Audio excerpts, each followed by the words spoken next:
তারেক সাহেব আমার সাথে কি আলাপ করবেন এটা তো উনার মনের ব্যাপার, আমি তো উনার মনের ব্যাপার বলতে পারবো না। দলের সিদ্ধান্ত দল নিবে, দলের সিদ্ধান্ত তো আমি একা বলতে পারবো না।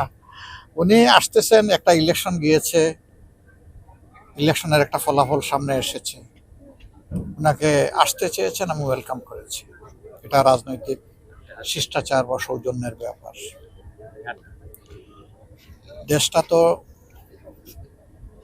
সংসদ থেকেই পরিচালিত হবে ইনশাআল্লাহ। তো সংসদে একটা দল সরকারি দল হিসাবে বসবে, একটা দল বিরোধী দল হিসাবে থাকবে। সমাজে এক চাকায় কোনো গাড়ি চলে না, মিনিমাম দুই চাকা লাগে। তো সরকারি দল যদি ইতিবাচকভাবে তারা কার্যক্রম করেন, আমাদের সহযোগিতা তারা পাবেন। কিন্তু জনস্বার্থ যদি বিঘ্নিত হয়, তাহলে তো আমরা জনগণের পক্ষেই আমরা অবস্থান নেব, এবং আমাদের অবস্থান হবে একদম ক্লিয়ার কাট। আর আপনারা দেখেছেন অলরেডি নির্বাচনের সময় আমরা যে কথাগুলো বলেছি, এগুলো আমাদের মুখের কথা ছিল না, এগুলো আমাদের বুকের কথা ছিল।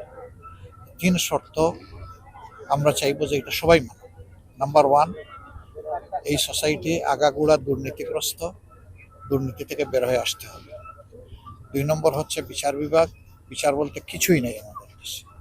দেখেন না এতগুলো ঋণকে লাভ কেমনে চান্স পায়, এদের হাতে দেশ কিভাবে নিরাপদ হবে? হবে না, কারণ এরা তো সবসময় নিজের স্বার্থ দেখে। এই জায়গাটায় এমন মানুষ যাওয়া দরকার যারা নিজের স্বার্থ দেখবে না, 18 কোটি মানুষের স্বার্থ।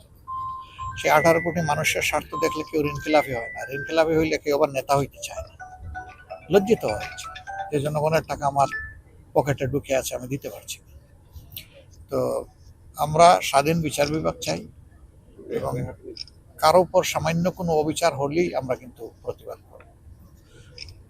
এমনকি সরকারি দলের কারো উপরও যদি আমরা দেখি অবিচার হচ্ছে, তাও প্রতিবাদ করব। অবিচার আমরা মেনে নেব না কোনো অবস্থায়। আর তৃতীয়টা হচ্ছে সংস্কারের যে প্রস্তাবের উপরে গণভোট হয়েছে, এটা পুরাটাই মানতে হবে, এর কোনো খণ্ডিত অংশ আমরা বাস্তবায়ন দেখতে চাই। কিন্তু তারেক সাহেব আমার সাথে কি আলাপ করবেন এটা তো উনার মনের ব্যাপার, আমি তো উনার মনের ব্যাপার বলতে পারবো না। উনি আসলে আলাপ করলে আমরা দেশ এবং জাতির স্বার্থকে সর্বোচ্চ গুরুত্ব দিয়ে ইনশাল্লাহ আমরা আলাপ করব। ধন্যবাদ।